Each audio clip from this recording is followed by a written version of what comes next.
Welcome. My name is Mary Beth Gassman, and it is a pleasure to be with you here today. I am a professor at Rutgers University in New Brunswick, New Jersey, and very, very excited to be here for this presentation. We are sponsoring today's event at the Rutgers Center for Minority Serving Institutions, along with the Door Institute for New Leaders, the Carnegie Foundation, and the American Council on Education. And the title of the event is Leadership for Public Purpose, Minority Serving Institutions, and the Carnegie Elective Classifications.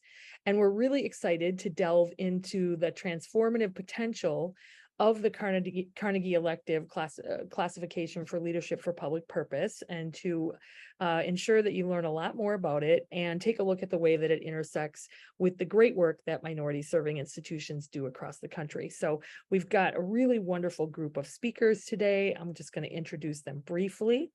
And then I will also tell you that we're going to have a short presentation so that you can learn as much as possible. We'll also send you these slides at the end, and then we're going to have a discussion among the panelists, and then we'll open it up for questions. So please have those questions ready, and you can put them in the Q&A at any time, and we will be answering questions at the end of the webinar. So our speakers today include Carla Ortega Santori, who is the Strategic Initiatives Manager at the Door Institute for New Leaders at Rice University. And we also have Brian Brown, who is the Managing Director for Measurement and Associate Director at the Door Institute for New Leaders, also again at Rice University. And we have Michael Chikeles, who is the GoZone University Chair in Value-Based Leadership and Professor of Leadership Studies at Valparaiso University, which, for those who don't know, is an emerging Hispanic serving institution. So I'm very excited to turn it over to Carla, who is going to make sure that we know a little bit more about this elective. Thanks, Carla. Hi, everyone, and thank you, Mary Beth. I'm excited to be here, and I thought before we delved into what this classification is, what the framework entails, we could start with the why. Why is leader development important in higher education now when there's so many other things that are happening? The first reason is we don't have a uniform and intentional strategy, really. If we don't have, a uniform and intentional strategy, our students just won't grow as leaders. Our campus-wide survey at Rice University actually revealed that students' capacity to lead does not increase significantly throughout their 4 years, unless they engage in organized, intentional leader development activities. So that's one thing. That's one thing that we should be worried about. The other is that leadership or leader, right? Those two words are mentioned in over 842 institutional mission statements. I mean, it's in their mission statements, right? We develop tomorrow's leaders, or we are creating tomorrow's leaders, etc. Yet when you take a closer look at leadership programs, there's so many different centers, right? The leadership program budgets are often very small with very few staff and no measurement or of efficacy or infrastructure. Are we really being held accountable for what is mentioned in our mission statements? Is one question. And also, leadership programs on campus are often scattered, again, without a uniform central strategy. If you've ever been interested in learning about what other universities or colleges do in regards to leadership, and you call a center or office, you might be redirected at least 3 or 4 times, right, to the business school, the engineering school, to that one center or office or department or graduate school. So that probably means that a lot of these people aren't really talking to each other. So there's no oversight for a central strategy to prepare these students as leaders. So let's do a recap. A lot of institutions say we're developing tomorrow's leaders, but many or most have no central strategy. Efforts are often scattered, right? And we know for a fact that leaders or students will not grow as leaders spontaneously. So what are we proposing? How do we fix it? What we came to at the Dorr Institute was this idea of the Carnegie Foundation's elective classifications. And the Carnegie Elective Classification for Leadership for Public Purpose, which I'll maybe reference as LPP for the rest of the presentation, is a way for colleges and universities to examine how they develop leaders. So this system provides a solution by requiring institutions to conduct some rigorous self-studies to prove their commitment to specific domains. So the Carnegie Elective Classification for LPP is the second of its kind. The first was the Community Engagement Classification, which some of you may be familiar with. It's been around for, I think, at least a decade. And it examines institutions' commitment to community engagement specifically. And the LPP classification does exactly that, but with leadership, education, and development. And we broadly encompass that into the term LPP. So through collaboration between the Dorr Institute for New Leaders at Rice University and the Carnegie Foundation, the classification for LPP was designed to recognize institutions that are committed to leadership for public purpose. So this self-study helps institutions develop a centralized strategy for leader development. It fosters consistency and alignment. And it also gives stakeholders a more holistic view of leader development. So how does it exactly work? Well, everyone involved in this application process for the classification will have to, everyone at each campus really has to work together to answer the application. So this process is meant to be to help the institution improve and celebrate their efforts to develop leaders. And it was initially created really to gather information that isn't covered in the universal Carnegie classifications. So the system that designates R1s, R2s, et cetera. One of the cornerstones really of the classification is the definition of leadership for public purpose, which I'll get into. Some context on this definition: it was built in collaboration with the Carnegie Foundation to cover really the variety of activity that can be considered leadership, education, and development in higher education. So effective leadership for public purpose means that a leader is focused on how their actions and decisions can benefit society as a whole. So not just focused on their own personal or organizational gains or goals. This type of leadership is committed to promoting public goods like justice, equity, diversity, and liberty, rather than just advancing a career or an organizational outcome for folks or organizations. So this conceptual definition is aspirational in some ways. It still seems pretty abstract, right? So we do have an operational definition that looks like this, which might make things a little bit clearer for you to visualize. So the conceptual definition provides this sense of just general purpose and direction, while this operational definition provides more of a roadmap of how to achieve that purpose. So let's look at how institutions can demonstrate LPP on campus on their applications. And this is really like the foundational criteria, right, that reviewers will look at for the Carnegie Elective Classification. So it requires developing leadership abilities in everyone, not just informal leadership roles. So evidence of this could include leadership development opportunities for staff and faculty, or leadership programs for students in all majors and disciplines. It also involves the production of research related to leadership, right? So evidence of this could include faculty research on leadership as it relates to things like social justice or even individual differences that help researchers and practitioners understand what develops leaders, right? Or what are the qualities of effective leaders. And also how that knowledge is used within the institution and beyond is really important for this part of the application. It also means that these institutions prepare students to be effective leaders, not just in their careers, but in their communities and society as a whole. So evidence of this could include evidence of partnerships with organizations that allow students to apply their leadership skills in real world settings.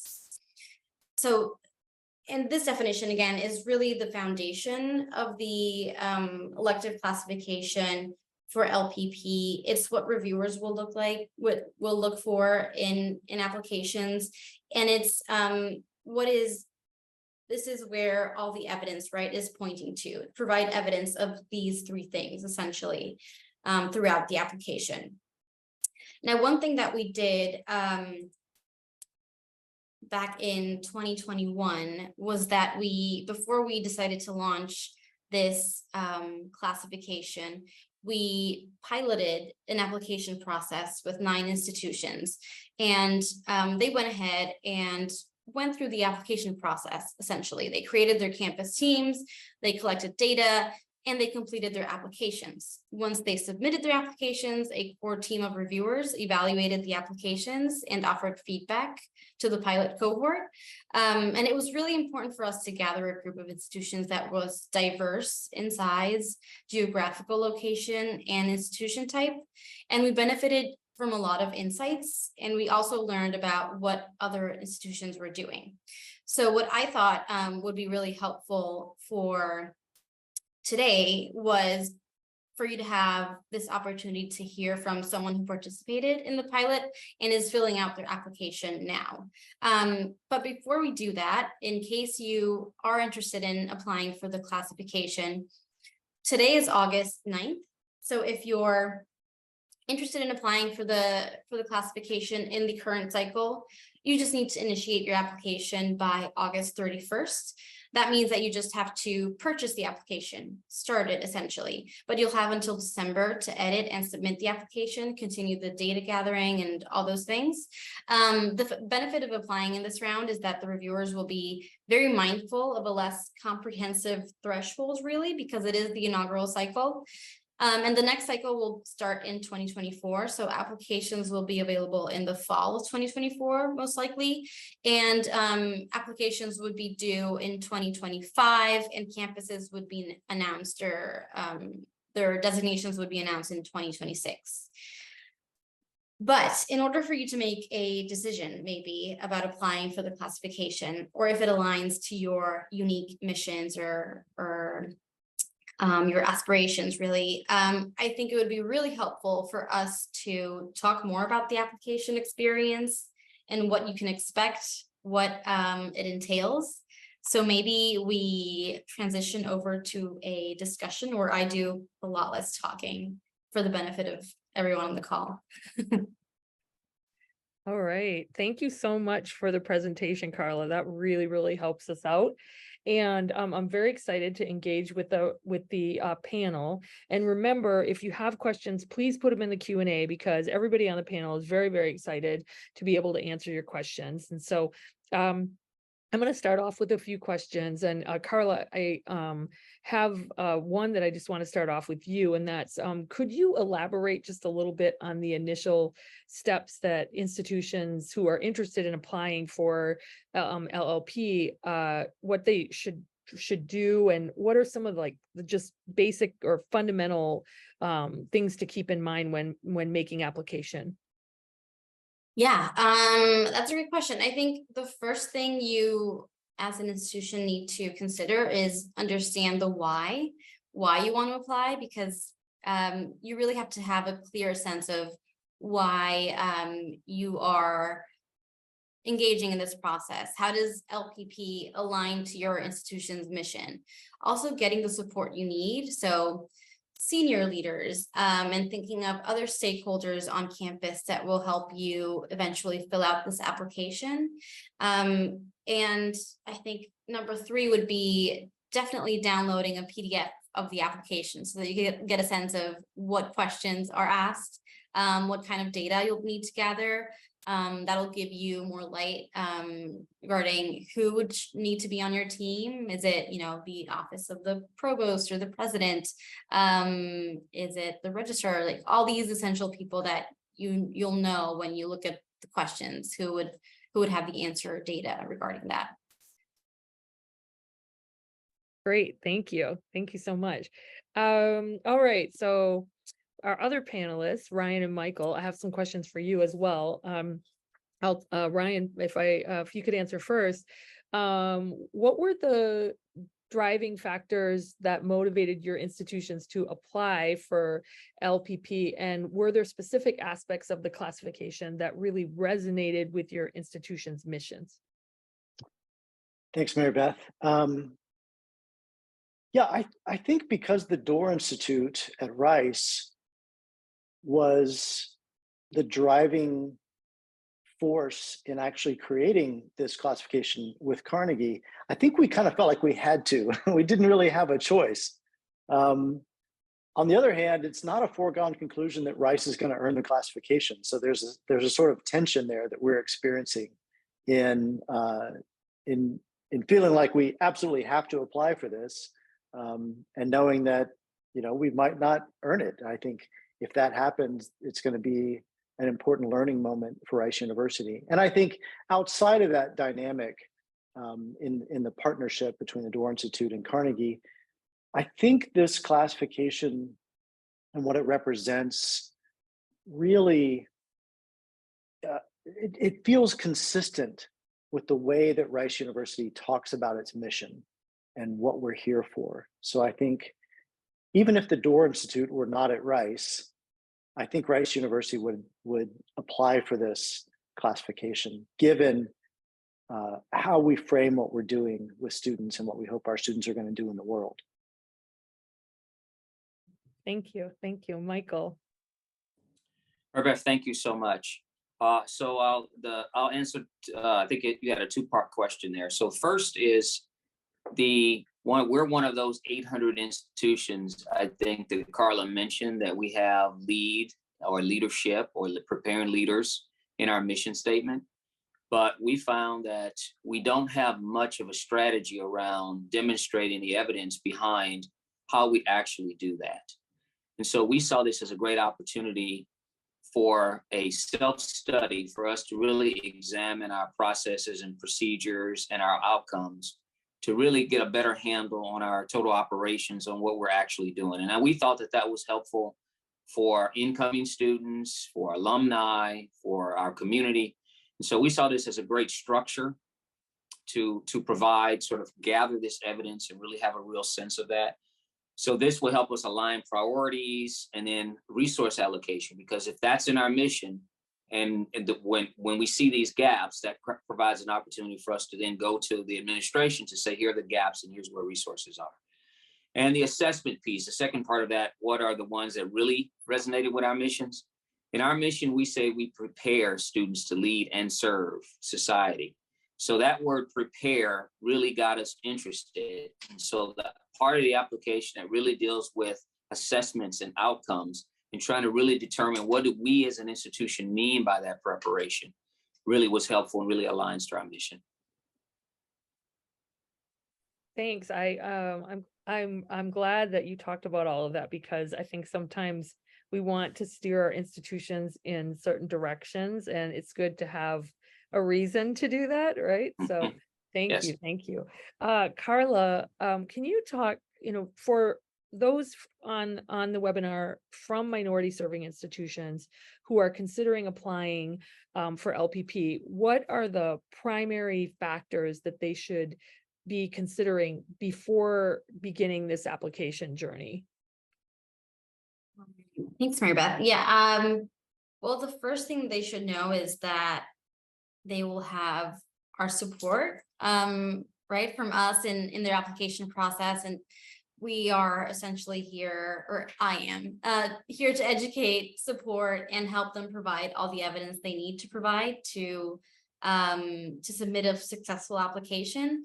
They should also, I think a lot of what Michael and Ryan said were spot on understanding, the motivating factors to engage in this process. They should also consider that this framework is designed to recognize institutions that are developing leaders. And that's something a lot of people on this call are probably doing, but might not have a way to track how that is all happening. This framework is a way to do that, to understand how leadership for public purpose is showing up around campus, And finding ways to assess the impact of those initiatives is also a great starting point to be able to say we are developing it and this is how we're doing it. This is the impact that we're creating.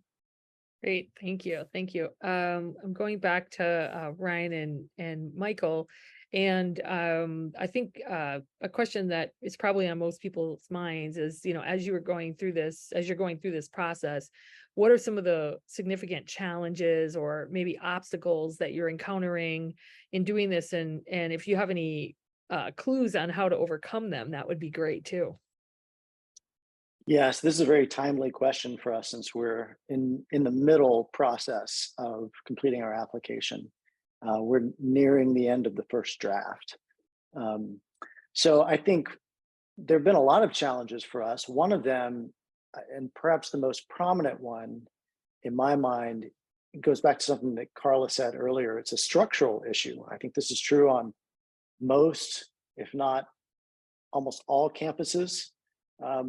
Leader development, leadership education, it occurs in lots of different spots all around campus, and nobody even knows what they all are. So there's a professor here, there's a program there, there's an institute maybe, a center, a president's initiative, whatever, and they're all over the place. Nobody's in charge of the whole thing, so there is no overarching strategy, and nobody's measuring any outcomes. So we don't even know if any of them are working. And so Rice, that's true of Rice as well, frankly. There are great people doing great things on our campus, and it's been really fun in going through this application process to learn more about what some of those are. But it's also underscoring this fundamental problem that as an institution, as Rice University, there's no one in charge of leader development, even though, as Michael was saying earlier, it's part of our mission statement. It's part of what we say is fundamental to who we are and what we're doing here. So I think that that reality is, I don't want to say a painful one. It's a sobering one, though. And I think the sort of disjointed, siloed nature of leader development on our campus is something that's coming out of this self-study, and is something for us to talk about, to think about, and strategize over in terms of how we're going to do things differently going forward. Absolutely, thank you, thank you. And I also think doing that kind of self-study really ends up clearing up some more resources, right? So you don't have like too much duplication. So it really does help you to be able to see where you might be able to have some more resources, which I think is incredibly important. Michael? Yes, I would echo everything Ryan said. I mean, almost word for word. That's exactly what we're finding at our institution. But on the other hand, I want to take it from a standpoint of opportunity, because it has been an opportunity for us. And so a lot of us feel on campus, college campuses, university campuses, we know that we're having an impact. We have this anecdotal evidence. We see students at graduation, we see their careers. So we intuitively know, okay, we are developing leaders. We are preparing. Look at the outcomes because of how well they do when they graduate, or look at all the work that they're doing on campus, and so on. So the challenge that we have had is to translate that into something that is objectively measurable. So to just have a reflection at the end, or a statement from the student to say that they had a great experience, doesn't really say much in terms of what we contributed as an institution. So that has really been a challenge. And how we've really dealt with that is to try to really dig into this, to try to really get the stakeholders who sort of quote unquote own leader development on campus. And as many institutions, it's siloed, it's all across the campus. And so we have sort of where we are in the process is, the very starting point of the application is, what does leadership mean to your institution? And then the second, and everything else flows from that. So what are you trying to do? What is your framework? What is the type of leadership you're doing? And then provide evidence that you're actually doing that for the public, for the world, right? So we're sort of at that point now. We've got all this stuff that we've gathered, but what's the story? What's the real sort of piece that we contribute to the world? And so it has been useful because we have a number of working groups that are wrestling with these questions, and we're coming up with a sort of general understanding as a campus as to what we mean by leader development on our campus. So it has been positive And it's been a useful exercise for us to go through that process. Thank you. Thank you. And that kind of leads me to another question for both of you. And I guess one of the things I'm wondering is if, as you've been doing this, are there any particular initiatives or programs within your institution that you've really felt exemplify leadership for public purpose? I'm sure people would love to hear of an example or two. And I'm particularly interested if you were just sort of like, wow, I didn't even really realize we were doing this, something that had such a, a powerful impact. Either one of you. Yeah, I'll jump in. And actually, I mean, I have a dog in the fight, so to speak. I have a biased perspective on this because I work at the Door Institute, which is the largest leader development institute at Rice. We work with about a third to getting close to 40% of the student body, depending upon which group we're talking about, undergrads or grads. So, and we were created from the get-go with an eye toward impact assessment. So that's something that I think we do really, really well. We put a lot of resources into measuring our impact, and it's really a fundamental part of our culture at the Door Institute that we take our own data seriously. Meaning, if we establish our objectives for any particular program from the outset, and we rigorously measure our progress in achieving those outcomes, if the data come back and say, you didn't do any good here, then we don't discount the data and say, well, but we know this really worked. We know this was good. In our hearts, we know it's good. That's not the approach that we take. Our hearts are lovely. They're all in the right place, right here. We mean well, and that is simply not enough. We have to have data to support what we're doing, or we have to assume that our intentions are not producing the outcomes that we mean for them to produce. So I think we do a really good job of that as a culture within our institute and in practice. On the flip side, I think a challenge for us, and I think this is probably a challenge for everybody. If somebody's got this figured out, they're not sharing it with the world. So I'm waiting to see this. I think one of our main challenges right now is really the public purpose side of this classification system. So knowing that the students that we're helping to be more effective as leaders at a fundamental foundational level, that they are in fact oriented toward leadership for the public good. They want to actually go out and change the world for the better. I hope that that's true. We all want to believe that that's true, but I don't know that that's true. I don't have evidence for that. And so until I do, I can't assume that that's what we're producing. I think that remains a really large challenge for us in knowing whether we're truly exemplifying all of the principles in this classification system. Thank you. Michael? So I would say that, as I mentioned earlier, this has been a good exercise for us. And so I'll mention a few things, for example. So we are currently in the second year of our strategic plan. And so we got involved with this application last year. And so this application process was involved or put into our strategic plan as an initiative. So that has been helpful. It bubbled up from the bottom up, saying that this is an important thing to go for, because again, I think we all recognize that if the better we can demonstrate our outcomes, the better it is for students, for alumni, for community, and so on. So that has been useful. And one outcome of that is we have 3 coordinating units on campus that do leader development. One is in student life, one is academics, which I represent, and then we have an Institute of Leadership and Service on campus. And so prior to this application process, we've been pretty independent in the 3 areas. Well, this process has given us a sense of how do we then work together? How do we combine resources? How do we have synergies around what we do in one concerted effort as opposed to different groups? And so that initiative has really been helpful. The other is our focus on the importance of the public purpose piece. What do we mean by that at Valpo? Well, we have determined that it means DEI is a part of our ethos. going for HSI status is one thing that came out of this process as well as our entire operations, from what we tell students, from the activities that we do in student life. And so this process has really helped us get together sort of one strategy, one campus-wide strategy. We're not there yet. We're certainly working on it, but it certainly is an impetus. It has lit a fire, so to speak, to say this is something that is useful and beneficial. So that has been really positive for us. And so that's how we see this working together. Thank you. Thank you. I think you both touched a little bit on this, but I wanted to say, or just ask a little bit about if you have seen any shifts in how leadership development or leadership education is approached at your institution as a result of doing this.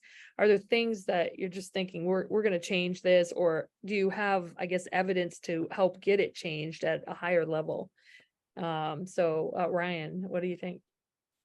Well, I think I'm starting to see a shift. It's subtle, but I'm seeing evidence of it in a variety of places around campus and in campus partners that I talk with from time to time. And that it really goes back to this issue that Michael and I have both talked about, which is, are we defining our objectives carefully and measuring them?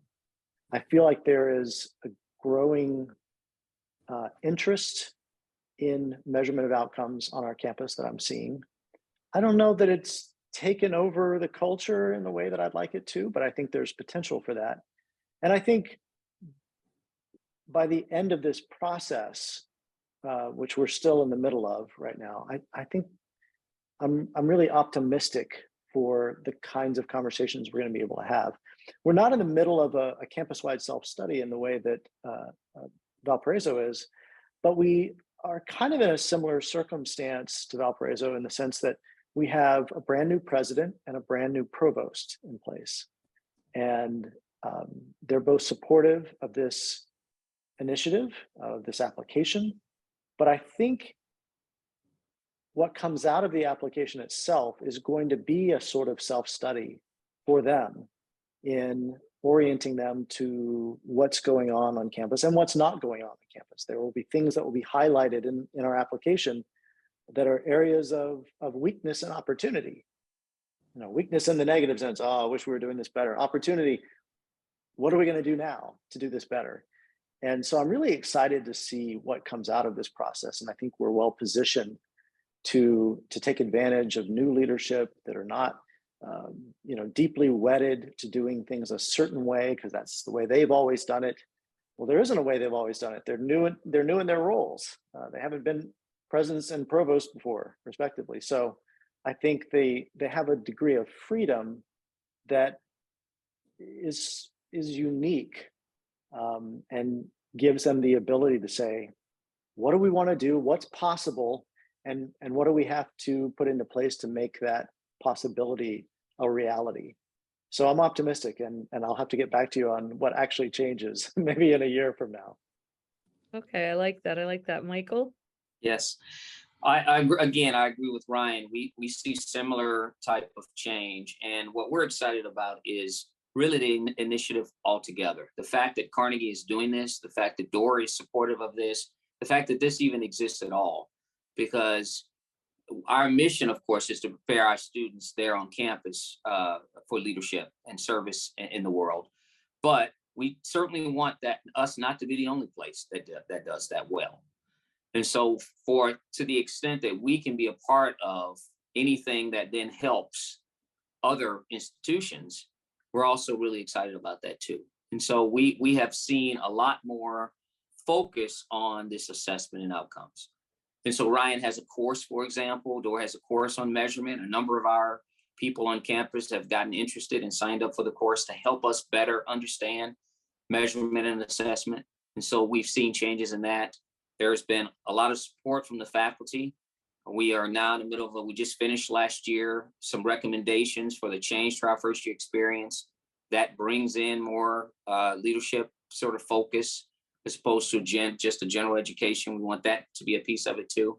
So there's a lot of excitement around the idea, but at the same time, this idea of assessment and how do we sort of get a handle on what do we mean by that has been sort of an interesting, with faculty that are, we all have different backgrounds, and so to have the assessment means something different to different faculty members, right? A stats person will look at that one way, whereas a liberal arts person might see it slightly different. So just trying to get together to come up with a framework. And the biggest challenge is not to try to do so much and try to be perfect, right? We just want to try to get the elements down, at least a structure, and then we can then build from there. So, but overall, it has been a very positive experience. Great. Thank you both. Thank you both. So Carla, I have a question for you, and I know we've touched on this a little bit, but I just want to make sure that everybody's clear who's joining us today. And we're really focusing on minority serving institutions. So what are some compelling reasons, like really good reasons, why MSIs should pursue this classification? And I guess, how does it align with the unique role of minority serving institutions in the United States and in higher ed? Yeah. Well, I think MSIs are already developing tomorrow's leaders, right? We just want to understand how they do that, which is what Michael was talking about. We want to understand other approaches to this. We want to celebrate it and share widely. So that's one reason. Also, MSIs they're unique in their context and missions. So it might not align with everyone's aspirations or every institution's aspirations, but for those that do consider themselves a place where leaders are developed, where leadership research is created or done, and where they prepare students to go off and lead society for the better, then they are exactly who we want to learn from, and we want to know how they do what they do. We also want to facilitate a lot of this transformative process that the classification is, that Michael and Ryan have described. Receiving this designation can also increase visibility within the institution and beyond, right? So people that are doing all the leadership programs or educating everyone on leadership might not have as much visibility as everyone else on campus, shoestring budgets, all these other things, and they're not able to provide evidence of that impact. So we want to give you that visibility and connect you with other like-minded institutions that are doing similar things. And another benefit of applying is that applicants will receive feedback on their applications, even if they do not classify. So it's essentially a self-study with a annotated version, right, of reviewers going through your application and saying, this is interesting, but could you expand, or this is what we would recommend, to provide as evidence, etc. So it's a unique opportunity, I think, to also expand the field of leadership with all this information. Absolutely. Thank you. I have another question for you too. And I guess, once the application process concluded in the pilot, a review process followed. And can you provide insights into the tendencies or reoccurring themes that you noted in the review process? What were some common strengths that you might have observed, and then maybe some common, issues or challenges? That would be really helpful, I think, for people interested. Yeah, and I always love talking about the pilot because it revealed so much. It gave us so many insights and was so useful. It also, I think, the tendencies and findings that we observed helped to confirm what a lot of people are thinking, or they're afraid to admit, oh, we don't have this and this, we won't be able to classify. Well, one common finding was that there is a lack of centralized structure or a position that oversees leadership for public purpose. It was really the vast majority of the institutions had this situation, and our recommendations for this are that if there are various centers or departments at your institution, you should focus your answers on how you coordinate and communicate, because that's also valid, right? If you have a coordinating structure, you have communication mechanisms. If you're able to provide a clear understanding of the responsibilities and the roles of each office or unit, that is also great information and great evidence to provide. And if you have concrete plans to centralize efforts, then you can detail those in the application. Another finding was that, and I think Brian and Michael have both talked about this, was that assessments were scattered, or they're not aligned, maybe don't exist. And a lot of campuses recognize the importance that assessments have, and they have some plans in place to develop some robust mechanisms, right? That's also a valid response. So if you don't have something in place, providing a concrete plan is also a valid response. And we also do offer a measurement course at the Door Institute that Dr. Ryan Brown was on the call, facilitates and instructs, and it's a great way to do just very pragmatic and practical work around assessing leader development. And what else? You also asked about strong applications. I think strong applications in the pilot and in this inaugural cycle will include a clear line throughout their narrative, right? It'll be a clear narrative or narration of evidence that you provide. It's cohesive, and that's mainly possible because you're able to parse out what the LPP definition is and point out how it relates to your initiatives on campus. And then providing evidence of how you measure impact related to that will also be very helpful for reviewers to understand and visualize. Did I answer your question? I think so. Yes, thank you. Thank you. Yeah, that helps a lot. So we are going to be answering audience questions in just a little bit. And I did just want to say one thing before, Carla, I'm going to ask you to talk about some available resources as well. But one thing I wanted to make sure that everybody knows, because I saw something in the Q&A, is that this opportunity is available to all colleges and universities, accredited colleges and universities. And one thing to think about is that all minority serving institutions would qualify. And so that would be historically Black colleges, Hispanic serving institutions, tribal colleges and universities, Asian American, Native American, Pacific Islanders serving institutions, predominantly Black institutions. There are many kinds. So just want to make sure, because I know we have representation today with us in the audience across all those institutions. So absolutely just want to make that really clear that any institutions can partake in applying for the elective.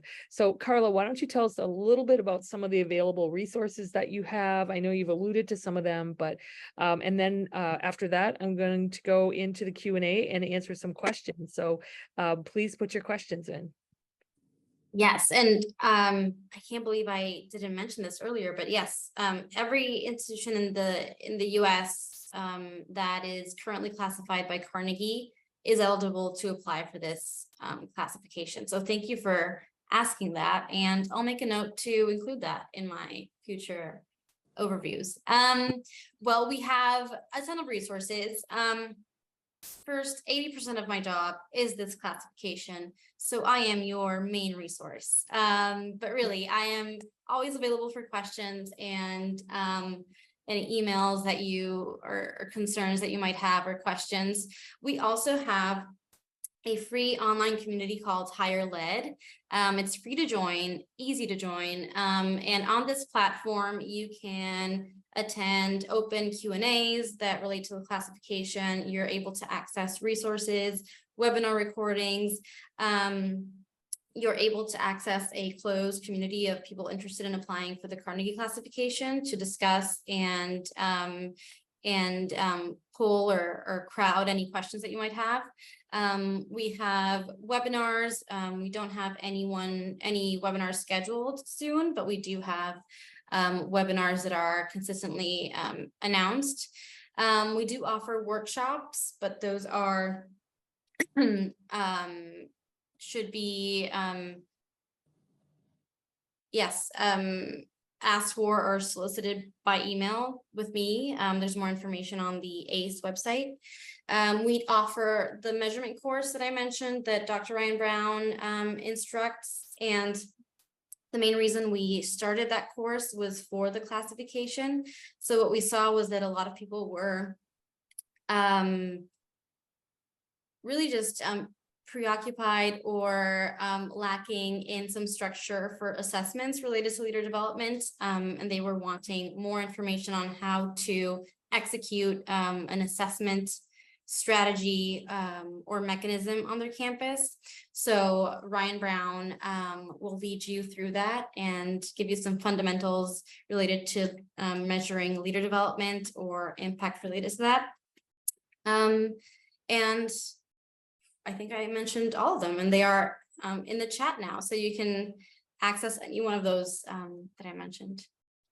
Great, thank you. Okay, we are going to go to some questions in the Q&A, and for our panelists, you can just sort of duke it out, whoever wants to answer the questions. The first one is there a fee associated with the application? Yes, great question.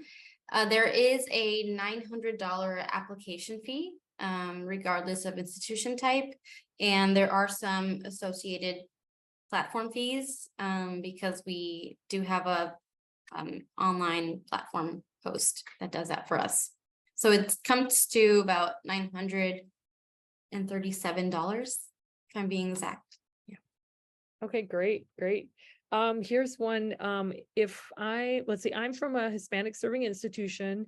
Can I partner with another MSI, maybe an HBCU, to collaborate on an application?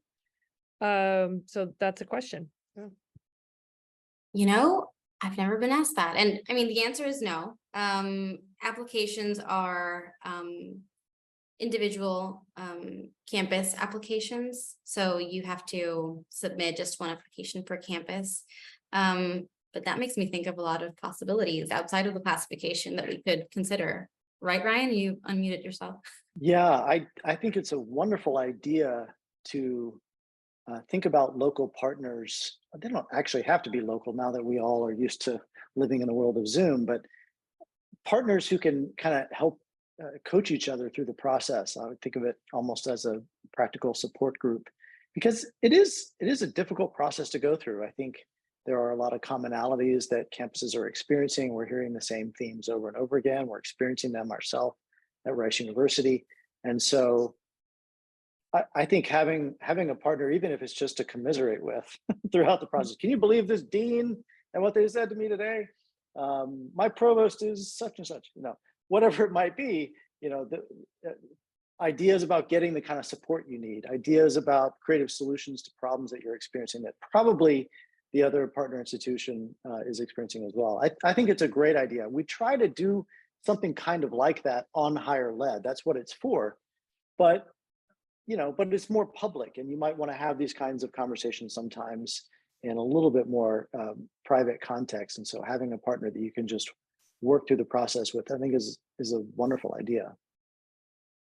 Great, thank you. Okay, here's another question. And I know that we put the reviewer information in the chat, in the chat, but I wanted to ask if someone's, well, first of all, how does someone become a reviewer? And secondly, what are the parameters to be a reviewer? Because that's the question that we got, so. Yeah, the eligibility criteria is in the call for reviewers, but mainly you need to be affiliated or employed by a higher education institution, or be recently retired from an institution, or be working at an organization that serves higher education institutions. You need to have some demonstrated work experience or research experience in the leadership field, so leadership education or leader development. And I might be missing a few other key things, but what I would advise is that you read the call for reviewers and definitely fill out the reviewer application. Those are open until September 1st. And I'm assuming you don't have to have, if you're in an institution that hasn't been awarded this, it doesn't matter, right? And it probably would give you a lot of insight into how to apply and how to have the best proposal. Definitely. You would get a behind the scenes look at how applications are reviewed. And really it will just give you a better sense of what the framework is and how it's going to be evaluated. And you would definitely not need to be part of an institution that is classified, because no one has classified for this before. So you would absolutely be encouraged to become a reviewer if you're interested in that. Okay. And forgive me if you said this, but are reviewers paid or is it volunteer? They are compensated. So they are compensated for participating in all training sessions, and also they are compensated per application reviewed. Oh, nice. All right. Yes. Here's some really good questions. One, are there any sort of fee waivers or financial assistance with this fee? And I think, people are asking because minority serving institutions tend to be under-resourced. And so is there a sliding scale? Are there any fee waivers, anything like that? Yes, we do provide assistance. So if you're interested in knowing more about that, please email me. And I'll give you the details on how to go about that. Great. And if our team can put Carla's email in the chat, that would be great if it's not already in there. Here's another question that I'm sure is on people's mind, and that is, we had this come in, does this classification help with achieving other Carnegie classifications? Oh, well, not officially, but when you say Carnegie classifications, I'm guessing the person means the community engagement classification, because we have no power over the universal classifications. Universal classifications being R1s, R2s, etc. I think participating in this classification or any of the other elective classifications will give you a better sense of what is required and how the process should be managed. So a lot of the data gathering, meetings, and project management kind of associated with going through this application will be similar. So it would definitely give you maybe a leg up in that sense. So you could think of that as an advantage of participating in an elective classification. Yeah, that's a good point. I like that. Another question is, if I we got to thank you too. If I don't want to apply, or my institution isn't quite ready to apply this cycle, are there any other ways to get involved? I mean, we talked about reviewers, but any other kinds of things? Yes, definitely becoming a reviewer. I would say joining higher ed, where a lot of events and discussions happen regularly. And although this isn't directly related to the classification, there are other professional organizations that have kind of similar frameworks or complementing frameworks. So the ILA has a guiding principles or guiding questions program framework that is available for you to use, and you can use it as self-study to kind of see where you are. The Council for the Advancement of Standards also has kind of a self-study that is available. So if you're not completely ready, you can also start looking at a program level kind of assessment or evaluation, or joining in any of the professional organizations that exist. So the ILA or International Leadership Association, ALE, NASPA, ACPA. There's so many great organizations that also have great resources. So I would encourage everyone to join those if you're able to. Thank you. And I have a question for Ryan and Michael.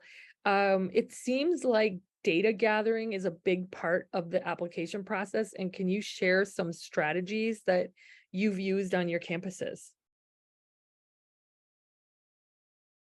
Okay, I'll go. Yeah, please, Michael. Yeah, jump in. Okay, so I would say that it's divide and conquer is the approach I would give. There are 12 or 13 different sections, each one of them focused on one thing. There's one leadership pedagogy, there's leadership curriculum, leadership co-curriculum. So an approach would be to divide those groups and just get a team to work on those and try to gather that information. And so the questions have a 500-word limit that sort of synthesizes answers to that area. And so if you have teams or groups that can help pull that data together, and then maybe there's a master list or master group that then pulls it up on a holistic. I think that's the approach we took, and I think it was helpful. Thank you. Ryan? I think those are great suggestions. Trying to think what I can add to it. For me, now I'm the managing director for measurement. So when you're a hammer, everything looks like a nail. So I see measurement problems and needs all over the place, and opportunities. And for me, as we're going through this process as Rice University, and I was in charge of pulling together all the data available from all the different stakeholders on campus who do anything related to leadership, education, and development. And it's challenging, but I think in the challenge, you see that opportunity for asking better questions for us as organizations, as stakeholders, as individuals and programs and departments, to ask better questions about what it is that we're trying to achieve and how it is that we know that we're achieving it. So it's that fundamental dialogue. What do we want? How do we know that we're getting what we want?